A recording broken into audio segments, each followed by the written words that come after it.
Chers amis internautes, chers followers, je suis Faouzia Barach-Bousquet et j'ai le plaisir de vous retrouver pour une nouvelle émission de Axiom sur cette plateforme. Alors, je tiens aussi à vous donner des explications car nous avons maintenant, d'ailleurs depuis quelque temps, une application mobile que vous pouvez télécharger sur iOS, Android.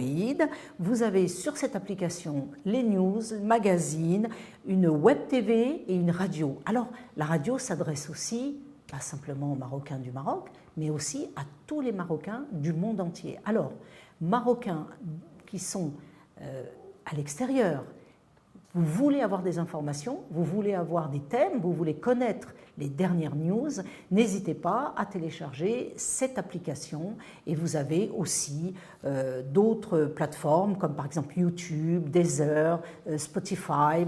Vous avez le site de l'ODJ, LODJ de jardin.ma et nous allons commencer cette émission. Alors, j'ai le plaisir de recevoir Monsieur Rizzo qui est quelqu'un d'extraordinaire pour la bonne raison qu'il gère avec toute une équipe, puisqu'on parle d'une association qui s'appelle la FEB, un lieu de vie pour personnes âgées, qu'elles soient marocaines ou étrangères. Elles vivent ici au Maroc et ces gens ont décidé de finir leur jour au Maroc. Ils ne veulent pas quitter ce pays. On a besoin de les aider, on a besoin de les héberger, on a besoin d'en prendre soin. Donc, je vais donner la parole à mon invité, Monsieur Rizzo. Pouvez-vous vous présenter? C'est une coutume chez Axiom que de se présenter. Merci, Madame Barach-Bousquet. Merci. D'abord, je voudrais présenter mes vœux. Bon, c'est encore le mois de janvier, donc je voudrais présenter tous les vœux de mon équipe et de moi-même, de toute l'association, à tous les téléspectateurs qui nous regardent, et puis également à vous-même, à vos équipes. Merci. Avec beaucoup de santé, de réussite professionnelle, personnelle, et également des vœux plus spécifiques pour toutes les personnes âgées qui, ici ou ailleurs d'ailleurs, se trouvent dans des difficultés parfois santé, parfois d'isolement, parfois même des besoins matériels non satisfaits. Donc je voudrais aussi qu'on ait une pensée pour eux. Qu'est-ce que la FEB? Alors, comment ça a commencé, cette idée, cette création? La FEB est une très vieille dame. Ah, très bien. Elle s'appelle Association française d'entraide et de bienfaisance parce qu'elle est née en 1913. Elle a été créée sous le nom de SFB, Société française de bienfaisance de Rabat-Salé, reconnue d'utilité publique en 1918. Oui, je n'étais pas né. Hein. Non, moi non plus. Oui, c'est sûr. Et donc, elle a évolué au fil du temps pour devenir en l'an 2000 AFEB, son nom actuel. Et pourquoi AFEB et pourquoi le F dans AFEB? Parce que la mission principale, depuis le départ, était d'assister les personnes en difficulté, des personnes qui étaient souvent sans ressources ou qui étaient affaiblies et isolées, et donc qui bénéficiaient, cette association bénéficiait et bénéficie toujours d'une dotation du ministère français des Affaires étrangères par l'intermédiaire du consulat général de France à Rabat pour la circonscription de Rabat-Salé, Kénitra et Khmisset. Très bien. Et donc, ça, c'était la mission principale au départ. À partir de là, la FEB a été chargée également de gérer un lieu de vie, un lieu d'accueil qui a été, je dirais, le point de départ, c'est le don. Alors, on parle beaucoup de don de soi, de don matériel également. Et c'est une famille, la famille Cousin, enfin monsieur et madame Cousin, qui ont géré la librairie qui aujourd'hui s'appelle Khalila Ouadimna à Rabat, et qui ont fait un legs permettant en 1930 la construction de ce lieu d'accueil qui se trouve au Souissi. Donc, par la suite, cette AFEB est créée grâce aux dons de ces sympathiques personnes. Au départ, et donc, oui. Ensuite, elle prend son envol vers quelle Alors, période? elle prend son envol. Au départ, très sincèrement, c'était donc pour des personnes qui étaient absolument dans le dénuement. Il faut Voilà, dire les démunies. choses, une sorte d'asile, si vous voulez. Que les années françaises, 30. étrangères ou marocaines Alors, aussi? que françaises au départ. Au départ, Que d'accord. françaises au départ. Et c'est vrai qu'au fil des années, et depuis à peu près une dizaine d'années, nous avons tenu à cette ouverture parce que, d'une part, sur le plan de valeurs que nous voulons défendre, qui sont des valeurs à la fois de la solidarité et de la fraternité, il était absolument essentiel pour nous de nous ouvrir.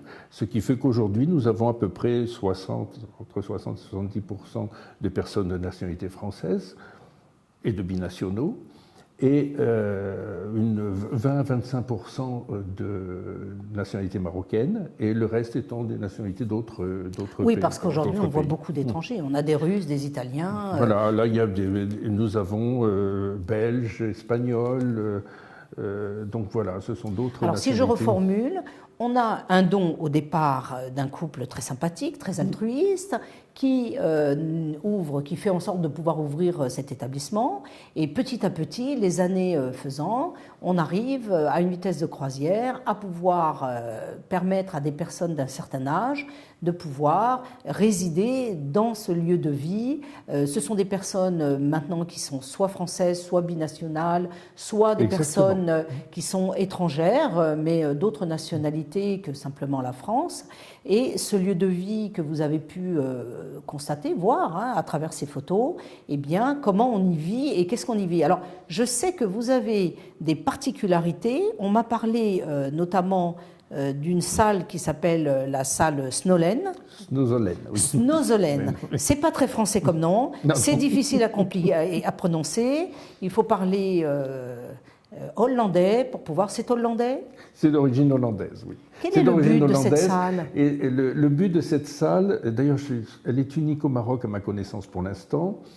C'est une salle qui au départ a été créée pour les enfants et qui aujourd'hui donne de très grandes satisfactions pour les personnes âgées qui sont parfois fragilisées ou qui ont des pathologies dues à l'âge très très souvent. Et cette salle est équipée de façon à activer tous les sens, l'odorat, le toucher, la vue, enfin le visuel. Donc il y a un certain nombre les personnes sont installées à peu près une vingtaine, une trentaine de minutes et ont de très belles images qui sont diffusées, des couleurs, des sons.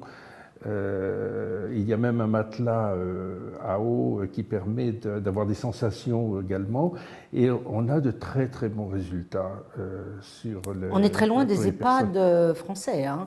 On est très loin des personnes qui sont enfermées dans leur chambre. Non, absolument, absolument qui ont une espèce de dictature. On sent que dans ce lieu de vie... De toute façon, écoutez, on est au Maroc. Le Maroc, c'est le pays du welcome, du bienvenu, du mahabba bikoum.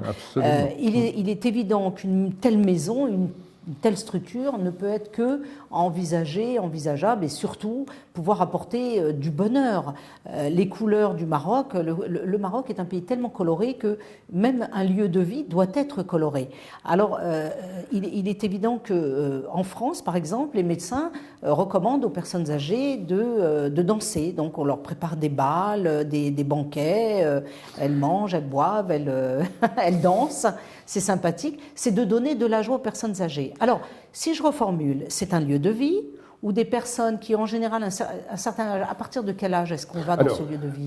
Pour ce qui est des conditions, effectivement, il faut avoir plus de 60 ans pour pouvoir intégrer cette structure. Plus de 60 ans, en couple ou seul, ça importe, avec une offre d'hébergement qui va de la chambre individuelle au studio. Il y a des studios qui permettent aux gens qui sont les plus autonomes de vivre leur vie, d'avoir leurs meubles, les principaux meubles qu'ils veulent garder, qui peuvent bénéficier d'un service de restauration et de la sécurité médicale qu'offrent les lieux.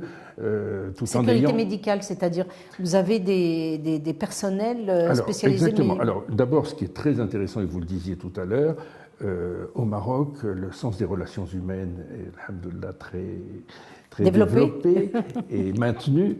Et le rapport à la personne âgée est également un rapport d'affection très, très fort. Tout à fait, de respect, d'affection. Ce qui fait que nous avons en plus la chance d'avoir une structure d'hébergement de 45 places avec une quarantaine de personnes qui travaillent.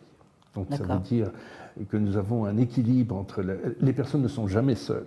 Vous n'êtes qu'à Rabat ou vous êtes aussi sur d'autres villes? Alors, la vocation, elle est territoire national, hein, c'est-à-dire que toutes les personnes qui souhaitent, qui habitent Marrakech, Agadir, Fès, Oujda, enfin, peuvent accéder effectivement à cette structure en fonction des places disponibles, bien évidemment, et d'un certain nombre de critères, qui sont des critères aussi financiers. Il faut dire les choses telles qu'elles sont. Nous souhaitons également, nous avons l'obligation d'avoir des personnes qui ont une couverture sociale. Quel genre de couverture sociale? Ça veut dire, par exemple, pour les gens de nationalité française, la CFE. D'accord. Et pour les personnes d'autres nationalités, enfin, notamment marocaines, la CNSS, par exemple. Très bien. Donc ça, c'est important, bien sûr. Il y a une mensualité à régler, c'est évident, parce que nous ne pouvons pas uniquement vivre des dons. Hein. Oui, même si vous, au départ, vous étiez un peu un hospice pour personnes démunies. Voilà, ce n'est plus du tout le cas.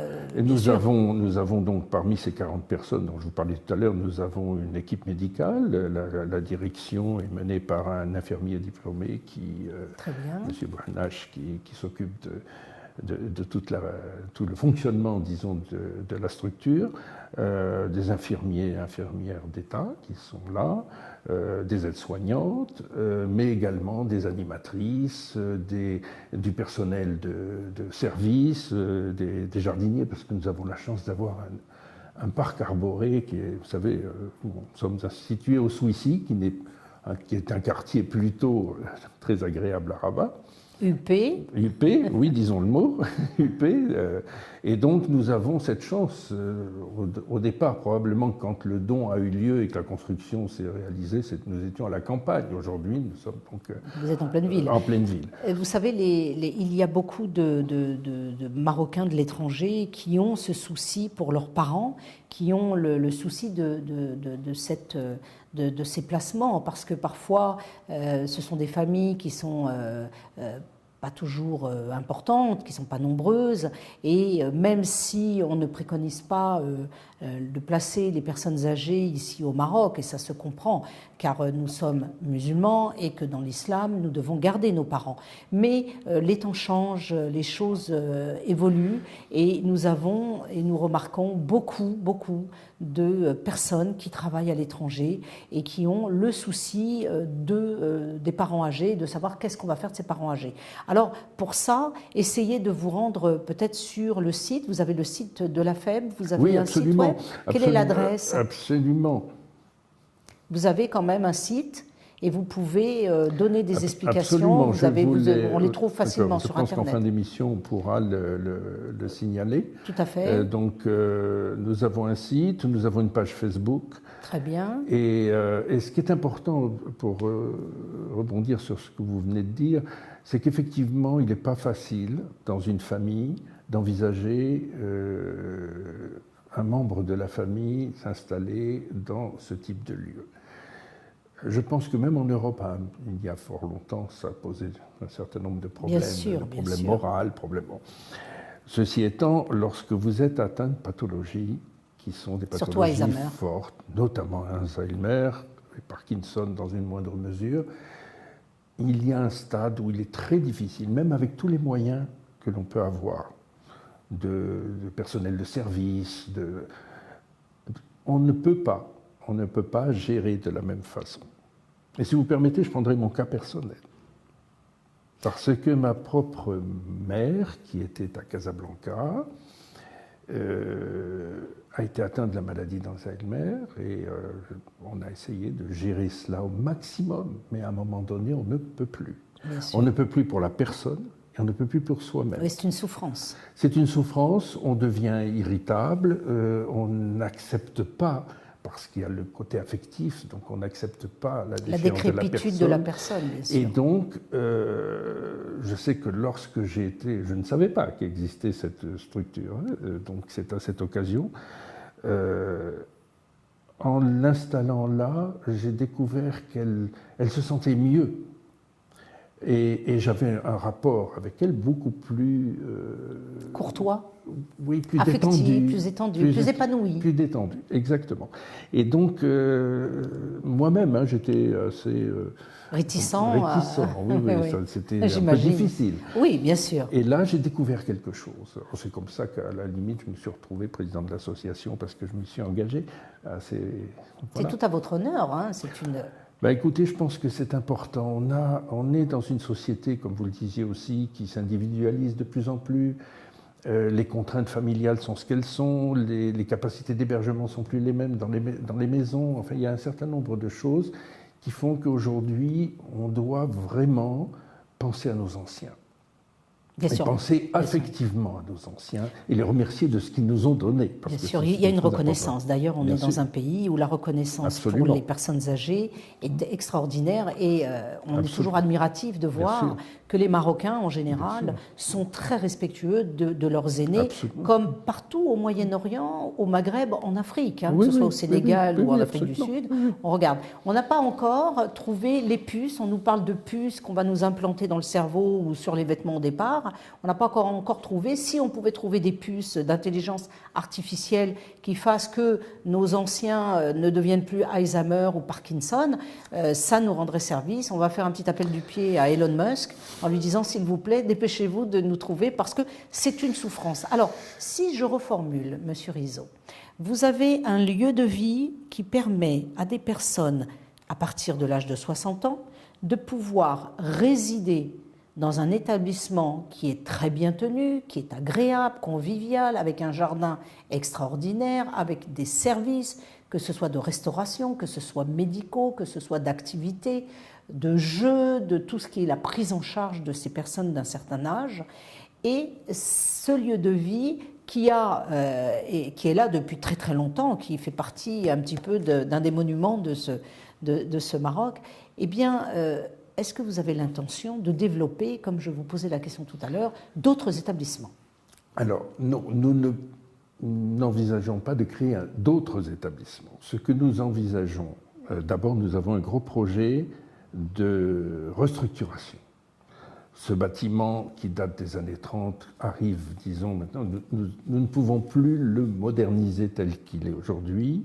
Donc, nous avons un projet qui comprend une partie d'ailleurs de destruction d'anciens bâtiments pour la rénovation et la reconstruction d'espaces qui soient à la hauteur de ce que nous attendons aujourd'hui au XXIe siècle, c'est-à-dire un confort, une qualité de sécurité, enfin, toutes ces données-là, tous les réseaux qui sont à refaire, les réseaux d'eau, d'électricité, vous comprenez, depuis les années 30, ça, quand même, c'est un bâtiment qui est quand même très ancien. Alors nous gardons la façade parce que c'est une exigence urbanistique et architecturale, mais à l'intérieur, nous allons avoir vraiment des conditions qui nous permettent aussi d'étendre le nombre de places.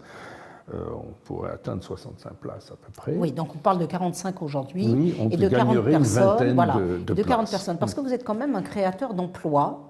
Oui, et il faudrait pouvoir expliquer aux investisseurs qu'au Maroc, on peut certainement créer, puisque la FEB n'a pas l'intention de créer d'autres établissements, pourquoi des investisseurs, qu'ils soient marocains ou étrangers, ne prendraient pas ce projet aussi pour leur compte et pouvoir eux aussi, sous... les bonnes idées de la FEB, de pouvoir créer aussi d'autres structures. C'est ce dont je voulais vous parler. Voilà, elle manque un petit peu. C'est-à-dire d'avoir une sorte de modélisation ou d'exemple, y compris, ça nous le souhaitons aussi, nous avons déjà des partenariats d'ailleurs. Nous avons un partenariat avec l'école de psychologie de Casablanca. Nous avons parmi nos membres, qui sont des membres bénévoles, nous avons un professeur d'université qui est spécialiste du grand âge, qui est M. Belhaj, professeur Belhaj. Nous avons donc, si vous voulez, une ouverture sur toute la problématique du grand âge au niveau marocain. Et nous espérons pouvoir accueillir, de par notre expérience et de par la qualité de notre personnel, accueillir des formations. Nous avons des stagiaires qui viennent d'horizons différents. Il y a même des stagiaires qui viennent de l'étranger. Nous avons par exemple 2 stagiaires de la Croix-Rouge qui viennent passer un stage de 2 mois, je crois, ou 1 mois et demi.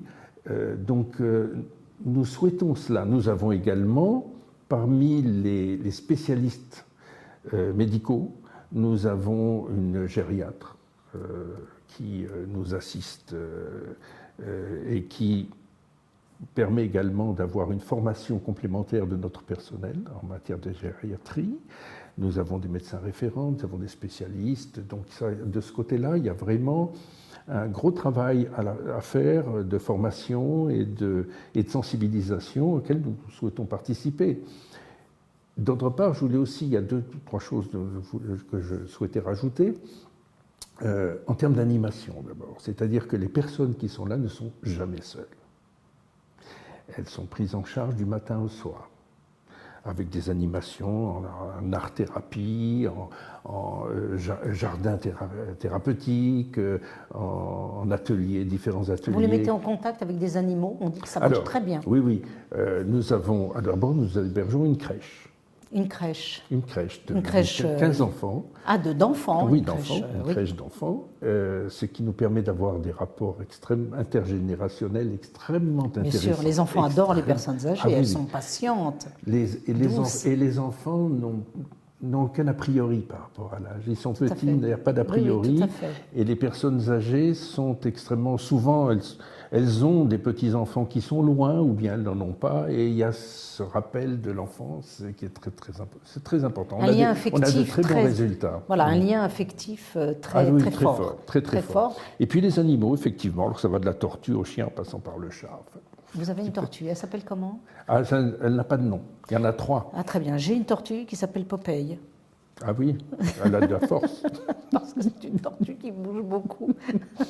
Non, mais c'est vraiment, ça aussi, les animaux, c'est important. C'est très important, bien sûr. Vous savez, c'est fantastique, dans ce Maroc d'aujourd'hui, on voit qu'il y a beaucoup de choses qui ont changé. Absolument. On est au niveau de beaucoup de pays de l'Occident.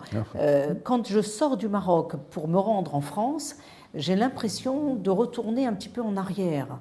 Je vois des choses, notamment, nous avons des établissements de personnes âgées, de grand âge, de seniors. On ne dit plus personnes âgées, on dit des seniors, c'est beaucoup plus joli.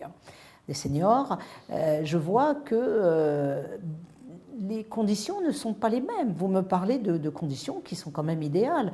Quand on est un chef d'entreprise ou quand on est un cadre ou quand on est un lambda et qu'on a des parents qui sont un petit peu vieillissants, même nous qui avons déjà un certain âge, vous et moi, Monsieur Rizzo, ça ne nous déplaît pas d'être Moi plus que vous, si vous permettez. Oui, mais attendez,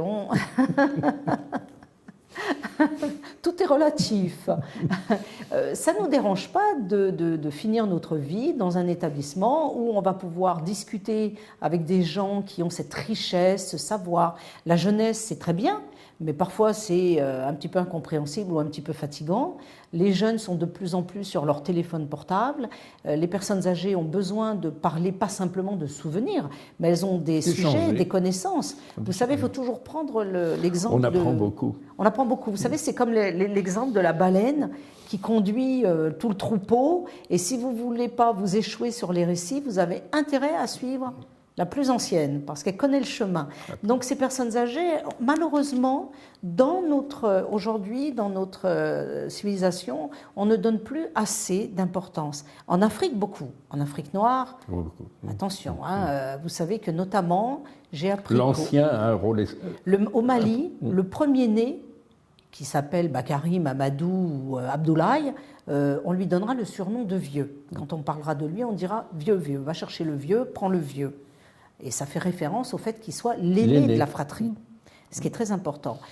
On appelle ces jeunes qui nous écoutent de considérer sous un autre œil, sous un autre aperçu, le cas et la personne senior, en essayant de communiquer au maximum parce qu'il y a un échange. Ces jeunes ont besoin d'apprendre, parfois ils ont besoin d'avoir des réponses à leurs attentes, à leurs problématiques, et parfois la réponse se trouve chez la personne, chez le senior qui a déjà vécu. C'est comme lire le livre d'une personne qui a vécu il y a 200 ans. Quand on lit Victor Hugo, ou quand on lit Balzac, ou quand on lit même d'autres personnes, d'autres écrivains, on peut apprendre beaucoup.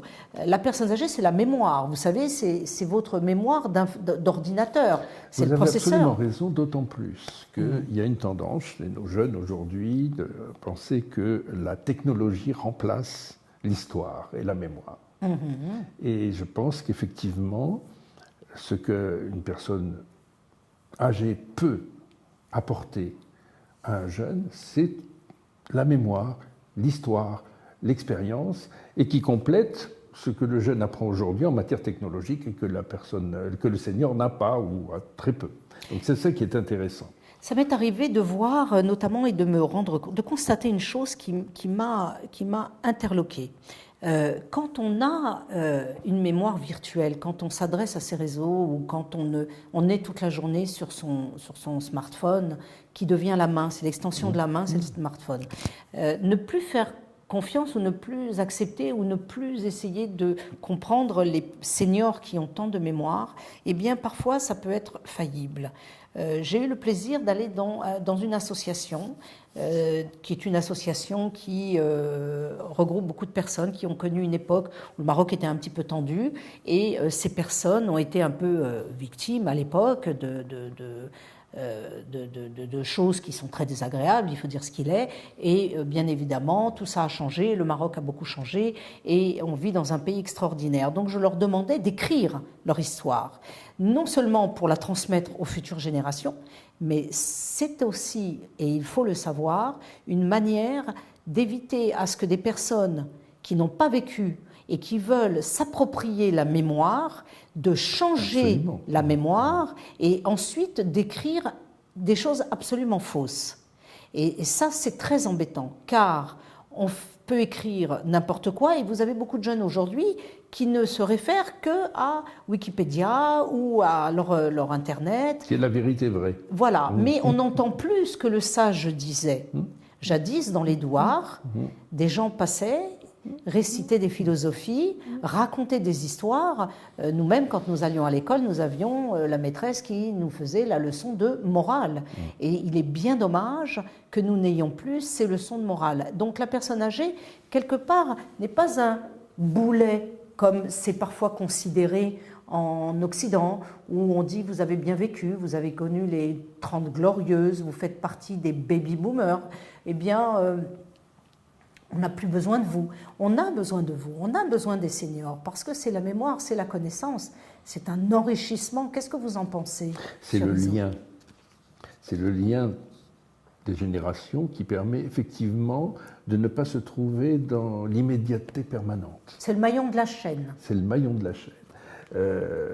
Je pense qu'aujourd'hui, effectivement, les jeunes sont davantage dans l'immédiateté, sans faire référence. Et c'est une évolution, à mon avis, qui est internationale, disons. C'est-à-dire que le rapport à l'histoire n'est plus du tout le même. Vous voulez dire que c'est une évolution perfide, quelque part? Si vous voulez. Pour beaucoup de choses. Oui. C'est-à-dire que le fait d'être coupé, d'une certaine façon, de ses racines, à titre personnel, ou de l'histoire à titre d'un pays ou d'une région, fausse la vision qu'on peut avoir du monde aujourd'hui. S'il y a coupure, s'il y a rupture, ça c'est très personnel ce que je vous dis, mais s'il y a rupture, il y a une perte.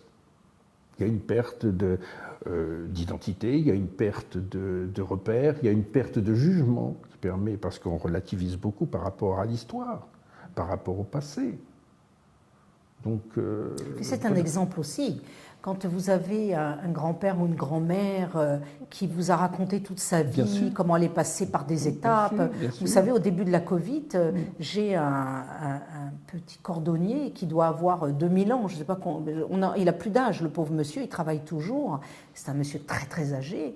Et je lui dis, mais tu ne mets pas de masque, tu ne te protèges pas, tu n'as pas peur, Rouya, qu'est-ce qui se passe? Il m'a dit, madame, On a connu le choléra, on a connu les maladies. Moi, j'étais dans la Médina, on a connu. Là, c'est pas une raison forcément. Non, mais ça m'a fait sourire parce que je me suis dit, c'est vrai que ce monsieur, il peut vous... Il n'a plus rien à craindre. Il n'a plus rien à craindre, il a tout passé. Oui. Surtout qu'ici au Maroc, attention, le Maroc c'est un royaume qui a une histoire brillante, c'est une histoire extraordinaire. Je suis étonnée C'est un d'ailleurs. vieux pays. C'est un grand royaume. Et c'est un vieux pays. C'est le deuxième... C'est le deuxième royaume au monde, le plus ancien, oui, ça a été un après empire. le japonais. Oui, absolument. L'empire du soleil couchant. Voilà, c'était une histoire. D'ailleurs, mais ça, on l'oublie. C'est vrai que c'est un pays jeune à l'histoire millénaire. C'est un pays jeune aujourd'hui, démographiquement parlant. Très et c'est un vieux pays au sens de l'histoire. Et ça, c'est très important. Oui, il faudrait redonner la cette notion valeur. du temps long c'est très, très important. Nous avons je fais juste une digression, une consul générale de France actuellement qui utilise beaucoup ce terme de temps long. Nous sommes dans le temps long, ce qui fait que souvent, ça n'est pas compris. On est impatient, on veut tout de suite. On ne veut plus savoir, on ne peut plus comprendre, on n'arrive plus vraiment à lire, on n'a plus le plaisir de se délecter de cette bonne lecture, de cette musique ancienne. Mais on va dire qu'on vieillit. On peut nous faire ce reproche. Vous savez, tout est relatif. Tout est relatif. Quand vous avez 50 ans, vous pouvez dire j'ai 50 printemps, mais vous pouvez dire aussi j'ai la moitié d'un siècle. Tout est relatif, ça dépend comment vous le comprenez. Vous avez des gens qui ont 50 ans qui passent un permis moto, et puis vous avez des gens qui ont 35 ans et qui attendent la retraite. Et qui attendent la retraite et qui ne pensent qu'à cela. En tout cas, c'est intéressant si je revois un petit peu cet aperçu que nous avons fait sur cette activité de la FEB. Donc c'est un lieu de vie très agréable. Moi, j'invite tout le monde à venir c'est très gentil. Vous faites des portes ouvertes de temps en temps Les portes sont toujours ouvertes. On peut venir et visiter et se renseigner. Il n'y a aucun problème. 33 avenue Mehdi Ben Barka à Rabat-Souissi. Et je pense que, vous, en fin d'émission, vous pourrez donner des coordonnées exactes. On va les donner tout de suite. On va les donner tout de suite. Vous avez la FEB, vous regardez sur Internet, vous allez trouver simplement en tapant AFEB, vous allez trouver toutes les informations puisque ce site est encore en développement. Vous avez aussi la possibilité... Il est en rénovation. Il est en rénovation, voilà, en reconstruction. Donc vous avez la page Facebook, vous regardez. De toute façon, c'est la maison de vie. On va redonner le nom de cette maison de vie. Elle a un titre particulier. Souissi. Oui, maison de vie, MRS. MRS. Voilà. M de Marie, R de René et S de Suzanne et de satisfaction. Si vous voulez. En tout cas, si vous voulez. Mais je tiens aussi, je profite un petit peu de cette émission pour lancer un peu un appel. On a vraiment besoin de ce gros projet qui est en cours. Nous avons, je voudrais quand même signaler que nous avons des appuis importants. Nous avons la Fondation C4, qui est à Casablanca, qui nous accompagne depuis pas mal de temps, nous fait un don régulièrement, et ça, nous tenons à les remercier, et qui sont prêts à nous accompagner sur cette rénovation de projet. Nous avons Aradei, qui nous accompagne en termes d'identification des entreprises qui pourraient travailler pour nous, et puis la coordination. Nous avons l'appui je le cite parce que c'est très important, de M. Toledano, qui est le président de la Fédération nationale des matériaux de construction, et qui se mobilise pour nous accompagner avec, je dirais, toutes ces entreprises ou toutes ces institutions nous accompagnent avec cet esprit de solidarité et de fraternité. Ça, c'est très important. Porté d'ailleurs entre autres par les 3 religions monothéistes. Très important, le christianisme, l'islam, le christianisme et le judaïsme. Le judaïsme, et donc ces valeurs-là se partagent. Et ça, c'est très, très... C'est la quintessence. Oui, on sent vraiment qu'il y a un engagement parce que ces personnes sont venues voir. Très bien. Donc et en ayant vu, ça déclenche. Ça déclenche. Oui. Donc on invite les personnes à aller visiter ce lieu de vie. Absolument. Nous avons aussi un appel du pied que nous faisons à toutes les personnes de bonne volonté, les investisseurs, les personnes qui ont des entreprises. Vous savez qu'on parle beaucoup du crowdfunding. Absolument, oui, donc, oui, c'est en cours d'ailleurs. C'est en cours. Donc les personnes, les particuliers, puisque le crowdfunding s'adresse aux particuliers et pas aux entreprises. Après c'est du business angel quand on parle des entreprises. Mais vous avez des particuliers qui peuvent aussi, par le crowdfunding, puisque depuis 2014, ça existe au Maroc. D'ailleurs, le président du Raja en a parlé dernièrement sur les antennes. Essayez quand même de vous mobiliser parce que le lieu de vie, c'est important pour nos seniors, c'est important parce que ça crée aussi de l'emploi. Et puis demain, nous aurons peut-être une multitude de personnes marocaines, étrangères, qui voudront venir au Maroc, le Maroc étant une terre d'accueil et une terre où tout le monde est bienvenu à partir du moment où vous avez le côté positif et où vous voulez faire quelque chose pour développer ce Maroc. Avec juste une petite remarque, c'est-à-dire que nous souhaitons, en ce qui concerne ce lieu d'accueil, que les personnes aient une relation familiale avec le Maroc. C'est-à-dire que soit les enfants sont au Maroc, très bien, soit un lien, disons, d'origine, bien sûr. Parce que nous ne souhaitons absolument pas non plus que certaines personnes soient envoyés, je m'excuse du terme, mais envoyés au Maroc pour des raisons de facilité ou financières ou autres. Mais ça pourra se développer avec d'autres structures. C'est un segment de marché dans le business futur. Absolument.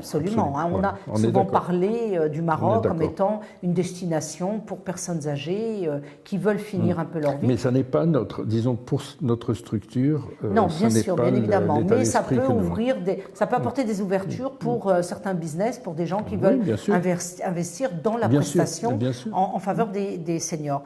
Chers amis internautes, merci beaucoup Pierre, merci beaucoup Monsieur Rizzo de nous avoir honorés de votre présence lors de cette émission. C'est moi qui vous remercie. C'était l'émission de l'ODJ TV, l'ODJ Radio. Vous pouvez nous suivre sur toutes nos plateformes. Nous vous remercions. C'était Axiom et je vous invite encore à télécharger l'application de l'ODJ. Vous pouvez aussi visiter le site de mon association, www.maghreb-secours.com, télécharger l'application Karam si vous voulez faire des dons gratuits sans avoir à payer quoi que ce soit. Vous pouvez soutenir des opérations. On commence aussi le projet de creusement de puits. Nous allons commencer dans la région des Doukala. L'association Maghreb Secours a toujours un leitmotiv, tous ensemble pour un Maroc, un Maghreb, dans une Afrique solidaire. Monsieur Rizzo, merci beaucoup. Merci à bientôt. À bientôt. Et bon courage. Merci.